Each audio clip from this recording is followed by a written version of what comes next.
Halo Sobat Viral, kemarin kan kita udah tahu pembelajaran manajemen logistik di SMK 11 dari sudut pandang siswa. Gimana kalau sekarang kita bahas dari perspektif gurunya? Tapi kali ini saya nggak akan sendirian, saya ditemani oleh rekan saya.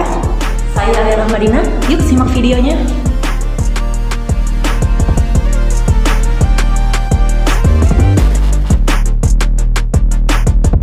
Sekarang kita mau nanya juga ke Ibu, boleh perkenalkan diri dulu nggak?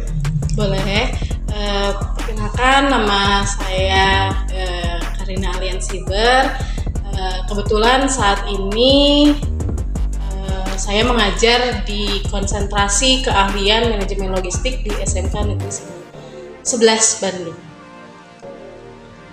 Kalau boleh tahu kenapa sih Bu ada manajemen logistik di SMK 11? Berdasarkan informasi yang didapat dari para pencetus gitu ya saat itu, yang pertama saat itu Dinas Pendidikan Kota Bandung gitu ya mendapat tantangan nih dari Dinas Pendidikan bahwa siapa nih yang mau sekolahnya membuka jurusan manajemen logistik gitu ya, karena mungkin orang dinas melihat bagaimana sih indeks logistik kita gitu ya saat ini, karena perlu kita ketahui juga di mana-mana saat ini sejak tahun 2013 mungkinnya itu booming berdirinya sekolah-sekolah logistik di Indonesia gitu ya. Kalau misalnya dalam penyediaan fasilitas-fasilitas di warehouse-nya Bu, ada nggak sih kesulitan dalam pemenuhan fasilitasnya? Kalau kesulitan mungkin karena kita sekolah negeri gitu ya. Satu, kita sekolah negeri, kesulitan tuh mungkin tidak terlalu banyak seperti yang ada di sekolah-sekolah swasta. Karena anggaran itu memang sudah ada dari BOS dan sejenisnya. Tetapi paling karena itu dananya dari pemerintah, jadi paling yang kesulitan di kita adalah menunggu barang itu nanti ready ke kitanya, nggak tahu kapan. Kayak gitu sih, paling hanya itu. Mungkin pertanyaan tambahan Bu, kan bisa dibilang fasilitasnya berarti tadi udah cukup lengkap atau bagaimana?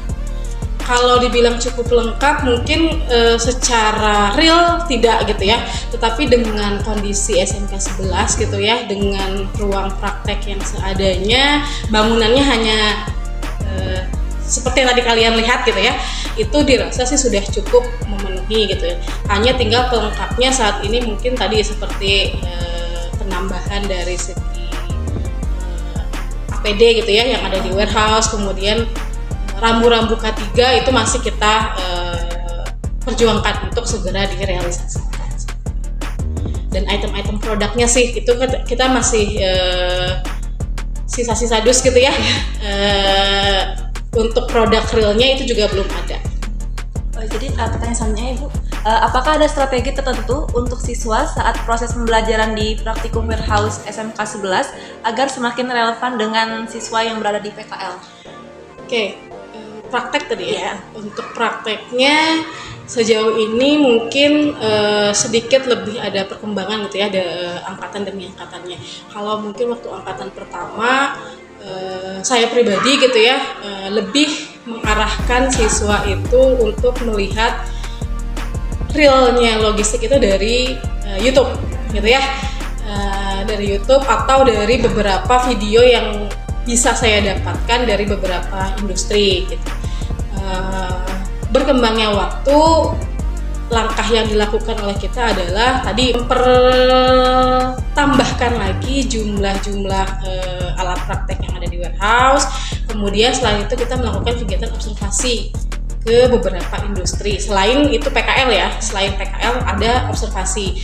Misalnya di dalam pergudangan kita butuh penambahan materi di kegiatan penerimaan barang, maka kita akan mencari sebuah industri yang bisa kita kunjungi untuk melihat bagaimana sih real nyata penerimaan barang itu seperti apa. Jadi lebih ke observasi, siswa mengobservasi elemen-elemen itu ke industri.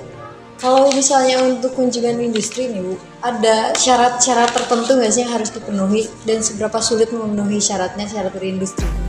Biasanya sih memang kalau syarat tergantung ya, ada beberapa salah satu perusahaan kargo gitu ya, dia lebih minta boleh kunjungan industri tapi siswanya harus yang proaktif.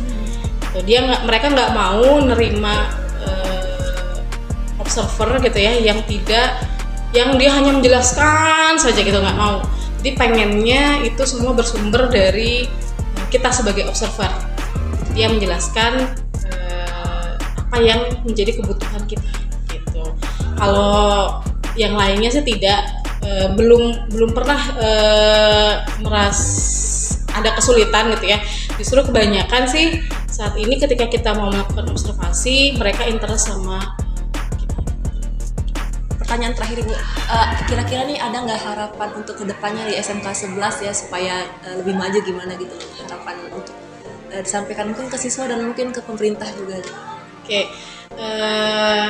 yang pertama sih lebih satu bahwa kerjasama industrinya tadi minta tolong untuk lebih dipermudah gitu ya, karena beberapa siswa kita mau PKL pun masih ada yang harus melalui beberapa tes gitu ya.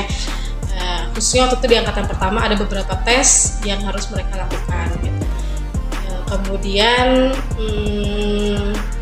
penambahan fasilitas-fasilitas sih kalau bisa lebih dipermudah lagi gitu ya, dipercepat mungkin tenggat waktu untuk rilis produknya. Terus sebenarnya lebih ke industri sih ya, karena kalau kita di logistik itu praktis gitu ya. Jadi industri harus lebih welcome lagi ke kita khususnya yang ada di vokasi, di SMK vokasi jurusan logistik, biar anak-anak itu lebih nyata, lebih real sebelum mereka nanti terjun ke dunianya, mereka lebih yakin akan dunia logistik itu seperti apa. Karena yang mereka tahu logistik itu hanya sebatas kurir, hanya sebatas tukang sorting gitu ya, padahal jauh dari itu masih banyak pekerjaan-pekerjaan yang bisa mereka lakukan di atasnya. Ya mungkin segitu aja Bu. Terima kasih banyak Bu. Terima kasih banyak Ibu atas Siap. waktunya. Sama-sama.